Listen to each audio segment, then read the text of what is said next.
A very good morning to you. How are you doing? Wednesday is here with us again.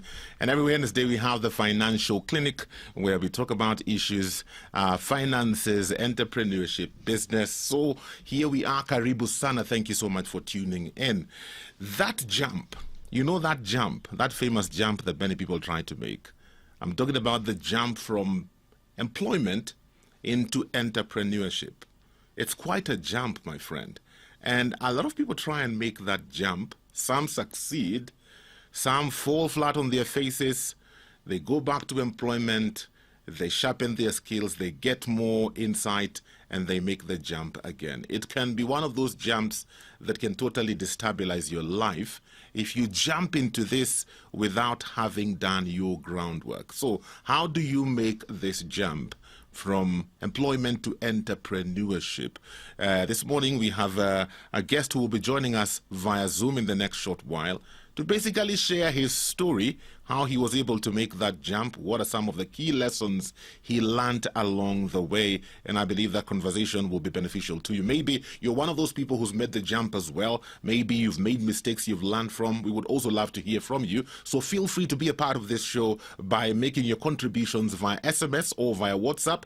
20316 is the SMS line. WhatsApp number is 0786 316 316. If you have questions, you can ask them as well, because I know even in this season that we are in, quite a number of people are having to make that transition because it seems like there's nothing else to do. You had this job, it's gone, and you need to make a living. And so we have people who are jumping into businesses. What are some key lessons that you need to be aware of? Those are some of the things we are going to be looking at today on the Financial Clinic. Well, this morning we are so blessed to hang out with an entrepreneur and a strategist, and he has a background in business development and marketing, and he is the CEO and founder of June Furnitures, dealing with home, office, and school furniture. I'm talking about Raymond Yonge. Raymond, how are you doing? Good, my brother. How are you? I'm very fine. Thank you so much for taking the time to hook up with us today. We can't wait to hear your story. So take us back to the beginning. When you were employed, what's the first job you ever did in employment? Okay, great. So thank you so much for having me on the show. Mm-hmm. It's a great pleasure. If I can remember very well, my first job was just immediately after campus. I did IT. And I was working at a computer shop. Okay. So back then, computers were the in thing, and guys are now starting. There was an influx of people buying laptops. So it was a great opportunity because it was more of an internship and a fast job. So we were along Moy Avenue, mm-hmm. where we were dealing with repair, sale, and of all computer and IT electronics, basically. Is that what you wanted to do, or is just something that presented itself, and since it was available, you jumped onto it? When you come straight from campus, or you come straight from school, you don't have a choice. So whatever comes in your plate is what you have, okay. And you have to deal with it. But as I was progressing, it was something that I was not surely keen on. Mm-hmm. Because it was now tapping into my ego and that particular pride that you're from campus, you need to have a white collar job and so on and so forth. So that kept me rolling, and I had to go back to job boards, apply. Mm-hmm. Then luckily, I got a job with Technobrain. Mm-hmm. Technobrain basically does outsourcing services for customer service, IT product, and everything. Okay. So on this particular one, I transitioned from IT, went straight through to customer service, mm-hmm. which, to be honest, has really shaped my life and how I view life in general. Because you see, was it a hard transition? Sorry? Was it a hard transition?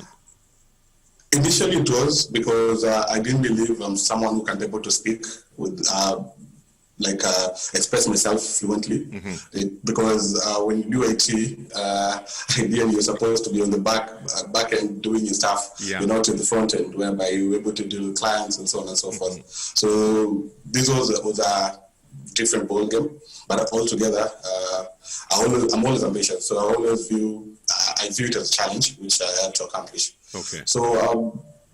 Back to what I was saying was the fact that it actually changed my life, because you tend to meet with different people when you're a customer service. Some who they woke up with the left foot, so they will abuse you. So it taps into emotional intelligence for you to be able to handle each and everyone. And now, Technobrain had a contract now with Zuku. Zuku, their internet service provider. Yeah. So we moved to Zuku, whereby now we're dealing with handling the internet calls, and it was quite something, because you're dealing with Indian housewives who are at home, they're watching their favorite program, and if the channel is not working quite well, or the internet's down, then you're going to receive it, because they have been the one who's calling you. You get pressure from the wife, then now it will transition to you. So you have to really maintain your cool. So it has been that way. I've gone through the level from entry level to mid level, whereby now my last job I was a regional manager for a South African company where we were dealing with mobile marketing. Okay. Being the regional account manager for Eastern Africa, that is Kenya, Uganda, Tanzania, Rwanda, Burundi, Ethiopia, and so on and so forth. Wow. Okay. So everything went well, but I've always had a passion for going into business. Okay. At what point in this career journey did you decide, you know what, I think it's time for me to jump into business? Is there anything that triggered that? Okay. One thing that triggered is, and actually it's a mirage, because each and everyone thinks that when you go to business, it's a sure bet, and you're going to get rich very quickly. Yes. Employment will never make you rich. There's always that analogy and so on. So in as much as I was employed, I always tried to do some other side hustles on the side. But more often than not, I've failed quite spectacularly on that aspect. Yes. Because you don't give it your 100%. Yeah. Like you have your 8 to 5 job, which requires much of your attention, deadlines to meet, targets to hit.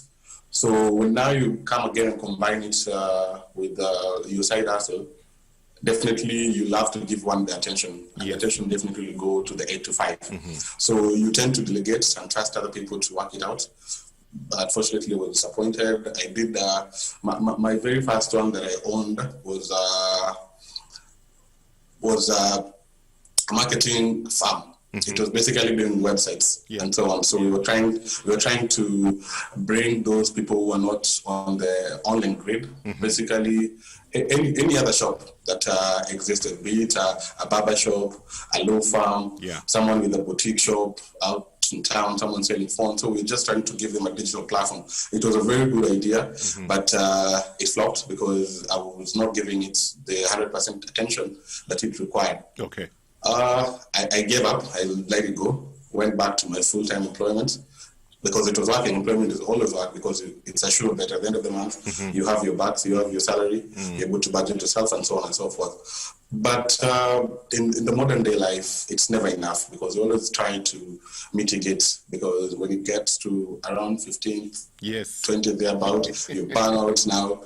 You start to go to those loan apps to be able to. And when you listen to all those motivational speakers, they tell you need to have a passive income aside the job. So you're always on toes, like, what can I do? Where am I going to get this idea that's going to make me to be able now to work it out, because you have a life to live. You have a family to take care of. You have investment for the future that you want to secure. So it's a journey. It's a journey, and you have to now look for options. Okay. So when did you decide to completely leave employment and now focus on a business? Okay, so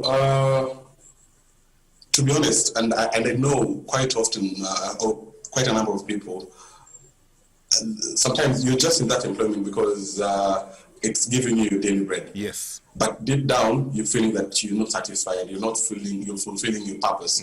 And whether you move from different organization to another organization, it's still not going to make you feel what you want to feel. So personally, I've always had a passion to be able to be my own boss, to be honest, and to scale it up. So that was in 2018. I was just shopping for an idea. I've always been late night just trying to see what other people are doing in the market. Yeah. What is the next big Facebook that I'm able to do in Kenya? Yeah. So I went from all those big ideas. I wanted to open up my own Uber to be able to do salons or on-demand salon service where someone comes in your house, does your barber, you just request like an app. All those big ideas. Yeah. But now it boils down to, I've already done service, and service is not something for me. Let me now try to do something that is tangible. Then out of that, the furniture idea came in because it's a trend right now. Everyone wants to paint their home. Everyone wants their house to be beautiful and so on. Yeah. And I have this creative aspect in me. So decided, why not? Let me just try set up a furniture shop. If it does well, I'm good. If it failed, I already have tried. And going back to my pastor, wanted his advice and everything. He told me, if God is going to bless you, but God is going to bless you when you do something. If Moses didn't have the staff, there's no way he will have crossed the Red Sea. If in that crowd where Jesus was, if they didn't have the 5 fish and 2 loaves, there's no way they will be able to eat. So you have to start somewhere. Then out of that, that's when God is going to bless you. Here I am. Okay. Sorry. Go ahead. One of the things I keep hearing over and over again when we are having this kind of a discussion where somebody wants to transition from employment into entrepreneurship, one key thing I hear over and over again is choose a business that you're passionate about. Choose a business that you're passionate about. Is that the same with you, or it's neither here nor there? Okay, to be honest, in tackling that question, it's an ideal situation. It's an ideal situation whereby you're required to do something that you're passionate about. Okay. But if you come to reality now, more often than not, something that you're passionate about, you'll be able to do it, but it's not something that's going to yield tangible dividends within the period that you want to get it.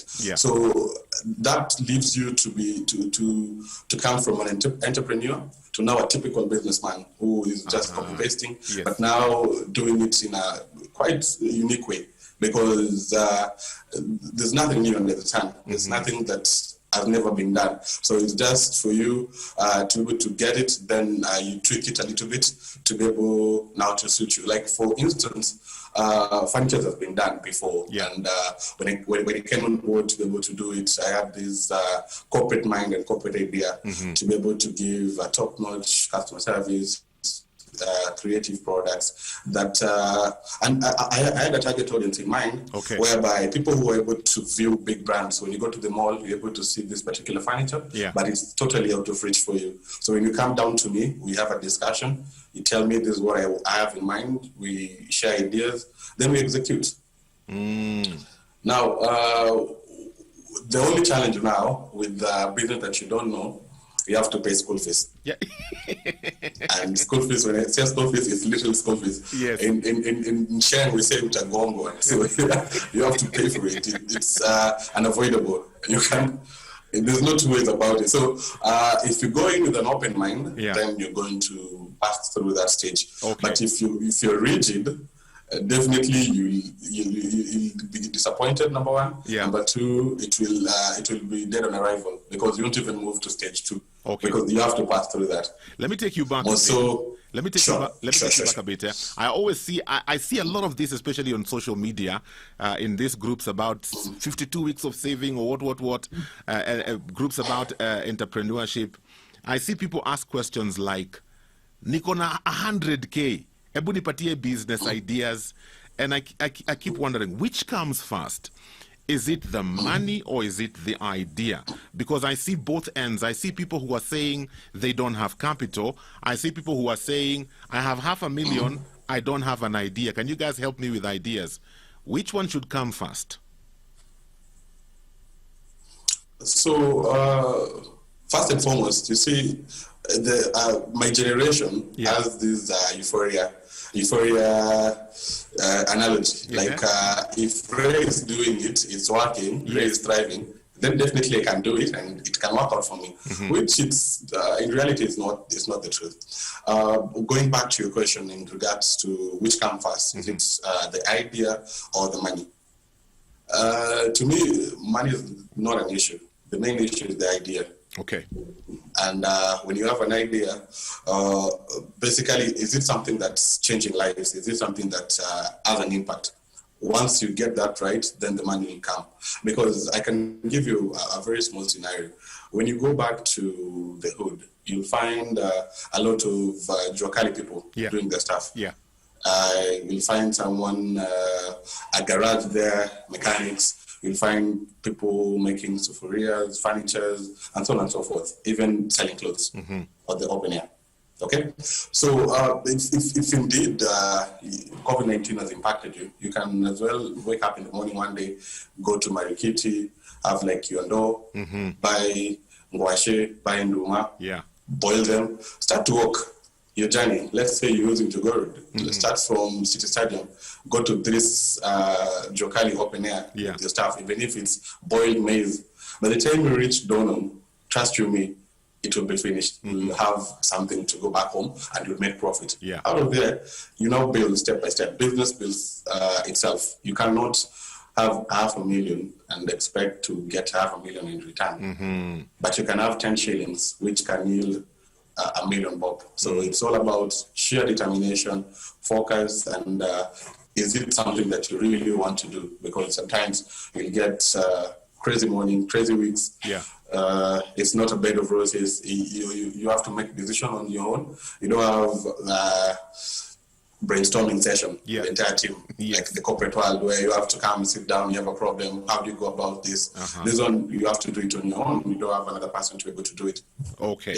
Now, shortly, when we pick up this discussion again, we'll talk about how exactly you transitioned, because many people will tell you, start your thing on the side, don't leave employment first, and when the thing on the side begins to peak, then you can consider leaving employment, while there are those who just jump out and start. So we will find out from you how you did it. If you have any questions for us this morning, 20316 is the SMS line. WhatsApp number is 0786 316 316. You're watching and listening to the Financial Clinic on Jam 316. Today we are hanging out with Raymond, who's telling us his journey from employment into entrepreneurship, lessons he learned, and what he is doing currently. So, Raymond, how was your transition? Was it, how do we call it? Was it cold turkey?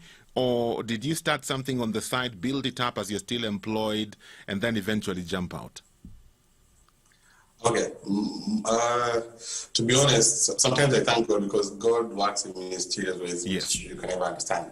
So while I was employed, out of the blues came retrenchment. It was a form of redundancy and everything. I was out in the cold, and I was like, what am I going to do?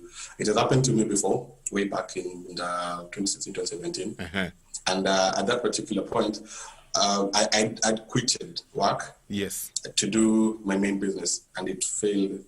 I went under, I lost everything. I started from scratch, went back to employment, built myself bit by bit. Now again, I was approached a similar situation now. So I didn't know what to do, but luckily I had some savings, which I had. So it was like, this is a do or die moment for me. If this doesn't work, I'm out. So I formulated a plan, did a business plan, worked it out, drew the budget that I required, went about to see if my savings are able to sort it out entirely, which didn't, and I had to do a small loan from the SACCO to be able to also top it up to be able now to start the business. So ideally, it should be, you should do your side hustle while employed, because you realize that when these other businesses really require a lot of cash, because the one that I mean is cash intensive, and more often than not, customer comes on board, they give you a deposit, which sometimes is like 40% of the work, so you have to top it up to be able now to get the profit. So it was not a smooth transition, to be honest, but looking back, it's something that's worthwhile. Okay, I'm just wondering, because the kind of business you went into is a business that has quite a number of components, because number one, I'm assuming you yourself, you're not a carpenter, you know, and Yes. so you probably need a carpenter to put together the designs you're coming up with. The carpenter needs to have a workshop. How do you get clients? How did you put all these things together? You know, because being somebody who's just lost your job, maybe I'm thinking the idea you had shared earlier may be more sensible. Nikanunue ndoma na ngwashe, niuze jogoro, at least by the end of the day I have something. This one looks quite challenging. So how did you pull it? How did you put everything together? So I got a small space, on the roadside along Jogoro, that is. Yeah. It was my showroom. So it was a showroom workshop, mini workshop. So and it was something that I look and learn. I went about, did my research and everything. So the easier way to go about it was doing sofas, because now for sofa, there's a place which people do in bulk. They do you the framework of the design that you want. Yes. Then you at the workshop now, you have because in furniture there are different types of carpenters. Okay. The one who does joinery, who fixes tables and everything. They're the ones who do frames for sofa. They're the ones who knit and Yes. put in the clothing or the fabric on the sofa. So quite diverse. There are others who does paint job, artists and so on. So it's quite dynamic. So my first bet was to have a niche, and the niche was supposed to be only sofas. So I went about shopping for good young guys who are vibrant, energetic, and probably I could be able to share with them my vision, because I had a bigger vision. So I got a small team, and through that particular small team, they were to guide me in terms of where do I get the actual product, because I didn't even know where those fabrics are being bought in Kikomba. So it was a step by step. But out of it now, since you're naive and you're a novice in this particular business, Yes. they take advantage of you, and you tend to lose every shilling. So should they take you to buy something, they already have a top up. Yeah. Yeah. With the shop owner. So that brings the point about paying for school fees, because I don't know, I'm in school, I have to learn. Yeah. So it was painful to because I was wondering, why is it when I'm supposed now to price my sofa, it's way above the reach compared to my peers. So it's like, what am I not doing correctly? Wow. But no one will ever tell you. Your competitors will never tell you, because the serious competition. Very true. But no one will actually ever tell you. So you have to have wisdom from God to be able to discern. Yes. Because you can't do it. And tell you what, I thought maybe if I go to the shop and go with them, talk to the shop owner, how much is this fabric, how much is the cushions, how much is so on and forth. They already signed a deal with this guy, so there's nothing much you're able to do about it. Okay. So you just have to go through it. So it was a painful start, and now what actually even pained me more is people who had already trusted and that bring on board, share my vision. I wanted to form like a company. I had all this corporate style, but now this is uncharted waters. This is Jokali. So no one is for you. People are being paid per day. Okay. So they don't owe any allegiance to you. There's no loyalty. They work for you. Tomorrow they work for your neighbor. So it's up to you now to what to do. So how I came about to tackle this is that I have to now bring another team on board. So you got rid of the first team? I got rid of the first team. Now I tried to be a macho man and tell them that I know this thing. The second team that came on board, I told them, I know that for this particular seat, it takes so much meters of material, so much to take this particular one. And to be honest, I was not too sure. Yes. Now you're trying just to play with the psychological game, just to bring them that, hey, I'm attentive. I know what I'm doing. So they'll tell you like, no, this one you're able to do it in this particular way, you're able to do this particular time. Now to them, it was actually not really working because my the selling price was still going high compared to my peers, and I was in a competition.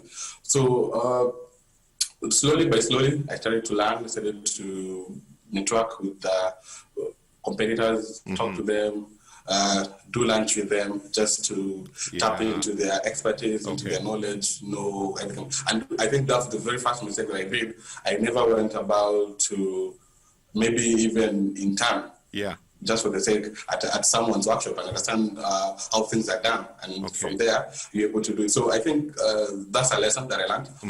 You ought to do your own due diligence to be able to, because you see, if you don't do that, I burnt out at the 6th month and exhausted all my finances. You have orders for clients. It was a dilemma. Now you have to seek money from every quarter to be able now to replenish your stock and be able now to service the business. In fact, I was going to ask you that question, if you ever lost money and how you handled it. Definitely. I burnt out, was due for my rent where I was staying. Where I was also paying rent. I have debts with the fully, I haven't paid them. It was chaotic, to be honest. Did you ever think of giving up? Did you ever think of quitting? Yeah. Of course, yes. Many times this thing isn't working. Let me just go back to the job board. Let me try look for another opportunity and get a shot at employment. Maybe that's what was meant for me, because you're always told that other people are not meant to do business. They're meant to be employed. So I was like, probably this is my destiny. I was not meant to do business. But when you go through that journey of business, you realize that resilience, patience, and reverence for God really works. I love because it. That's actually the particular point now you get to draw near to God, because no one is there to be able to guide you. So it's two ways. Either you go. Sorry? You said that and you've reminded me something a friend of mine once told me. They told me, if you want to walk closely with God, start a business. Sure. It's very true, because you have these lonely nights.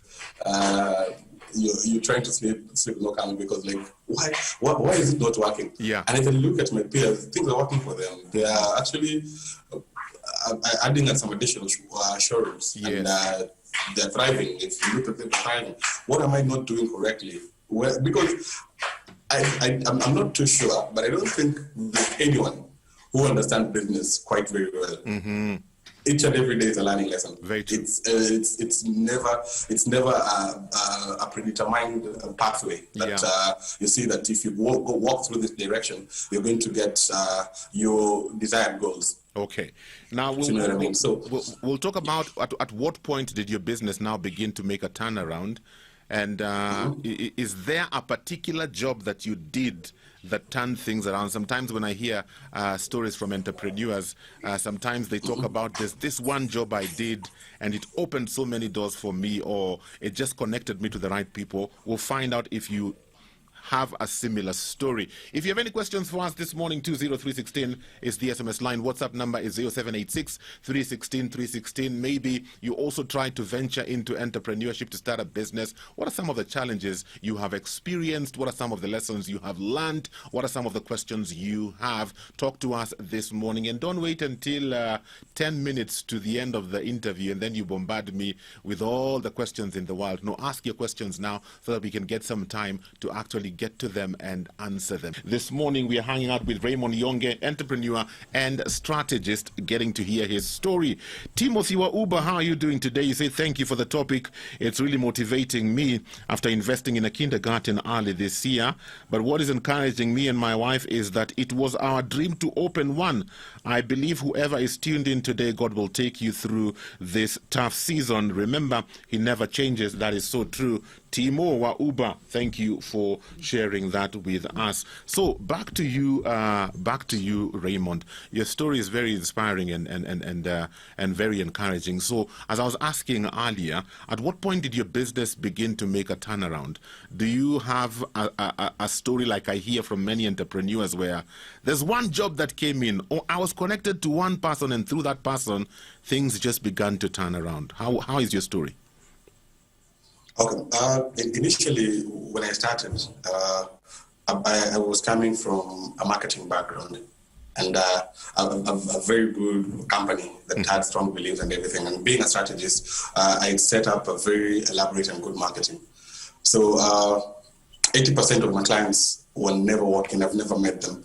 They were all coming from Instagram and they were streaming in. Wow. Because as I mentioned earlier, I was tapping into bridging the gap whereby you go to a very fancy furniture shop at Iron Mall, but it's out of reach. Or you've seen something that wows you on the internet and you feel like, this is what I want in my space. Yeah. So I was bridging it. Quite a number of people, because target was a young, employed, or targeted group probably from early 20s to 60s and thereabouts. So business was good. I was starting, things were flowing. Now I didn't know how to manage my cash flows. I didn't know how to manage because everything was under one basket. So this is whereby you do your own personal stuff, you do your own thing. So when you come back, you're like, what's happening here? Am I not making profits and everything? So it was quite tough because I didn't know how to separate profits from my own personal needs. Yeah. So after burning out, now that's when I started to set up systems to be able to understand how is this business working. Because yes, I'll price something at a good price. Sometimes I'll do it. I used to do it at very low because I couldn't even make margins. It was a marketing strategy, but it was not sustainable, whereby you accept to burn out just to create a name, people to be able to know you, create the buzz, a few number of guys to be able to have your items in their homes so that they give you the word of mouth, which was not sustainable. So after burning out on the 7-month Financial Clinic, well, our connection with our guest seemed to have been disrupted. I don't know whether he has been raptured or but key lessons we have learned from his story today, even as we wrap up this conversation for today. I think for me, the first thing that I learned through the conversation we had with him is don't give up.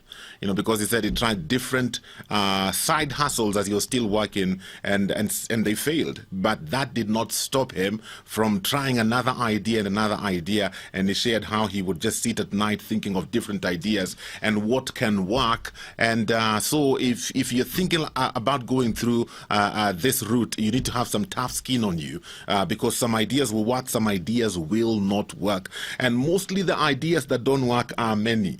It's only maybe 1 out of 10 or 15 that will work. Keep at it until you hit your jackpot. The other lesson that I picked up from our conversation with him is do your due diligence. Oh my goodness.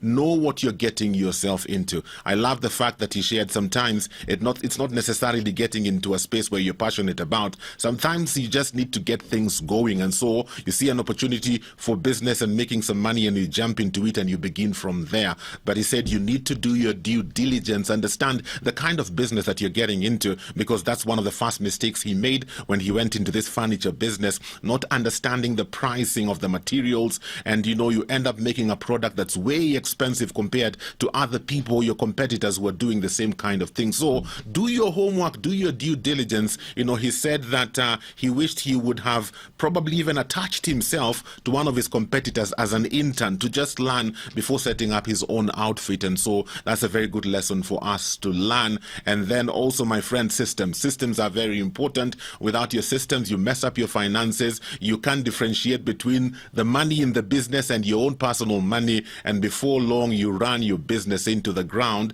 because you don't have proper systems. And so even if it's a small business, set up systems from the very get-go, because those systems will protect the business and also protect you. That's another key lesson that we were able to learn from him. him. And then another one is find a niche. Find a niche. It may be a business that a lot of other people are doing, but can you cut yourself a niche in the same business, in the same industry? Can you cut out a niche for yourself? I'm seeing a lot of people doing that using social media, where they're getting into new markets, and they're getting into a space where they're able to come up with unique products. And so cut out a niche market for yourself. It may be the same old thing that people are doing. It may be furniture. It may be selling clothes. It may be a chips shop. Whatever it is, can you find an angle that no one has tapped into and make that your unique selling point? Because when you do that, then you're able to get into some good business. Well, we've run out of time for our discussion for today. I hope that you are able to learn something. Thank you for those who are able to send in SMSs and share your own experiences as well. And you know what? In this season, we have those who have actually discovered that they're cut out for business. They're cut out for business, and so they've gone into business and they're doing great things, and it's amazing. I can see my connection has come back. Maybe Raymond can give us a parting shot. Raymond, for a moment there, I thought that you had been raptured. Raymond, I'm saying for a moment there, I thought you had been raptured. I'm sorry for that. Yes. So I'm sorry. It was just like a... I know technology inakuwaga na shida zako. We have like about 3 minutes, so wrap it up in 3 minutes. Where are you at now? How is the business doing right now? And then also, what's your parting shot to our audience today? Okay, the current state of my business is that it's healthy. Mm-hmm. I've already learned the ropes. I understand the nitty-gritties of how it's normally done. And it's a process. It's not. It's a gradual process. It's not an overnight success whereby you get everything on board. And that, I think that's the major mistake many people do. You want an overnight success, and it doesn't come that way. You feel like this is not working for me. You venture into another one. You burn out again, and you're like, oh no, this is not meant for me. I believe each and everyone can be able to do business as long as you have the passion, you have a clear vision and the focus of where you want to. Because if you don't have that, you're just like any other person who will be eating from hand to mouth. And sometimes it's hard. If you don't know how to plan yourself well, sometimes it's a bad season where, like now, when COVID-19 came on board, if you don't know how to maneuver through it, it's quite tricky. So you have, probably it could be the turning point where you feel like this thing is not working for me anymore. I need to quit. Mm-hmm. But that where are you going? Are you going back to employment? What are the main reasons for you to leave employment and to come back and to go do business? So you have to evaluate yourself. You have to really, really speak to yourself and understand, what do I really want? If you feel like business is way too much uncertain and they don't know what's going to happen, kindly don't quit. Continue their day-to-day job, because it's an ecosystem. We need each other. Not everyone will be able to venture into it. So if you feel it's working out for you, you're fulfilling your passion. Because in life, we're not here for far too long. So what... Okay, we've lost you again. You've been raptured again, my friend. Anyway, I need to wrap up the show because also I'm out of time. I hope that discussion has been beneficial to you. I'll try and find out from Raymond his social media handle so that we can also get to see some of the stuff that he is doing. Thank you for being a part of the Jam 316 Financial Clinic. For this and more of our shows, log on to www.familymediaonline.com to a wide variety of programs, from current affairs to testimonials and features, pastoral and inspirational shows, kids entertainment, and so much more. Also stream live on www.familymedia.tv.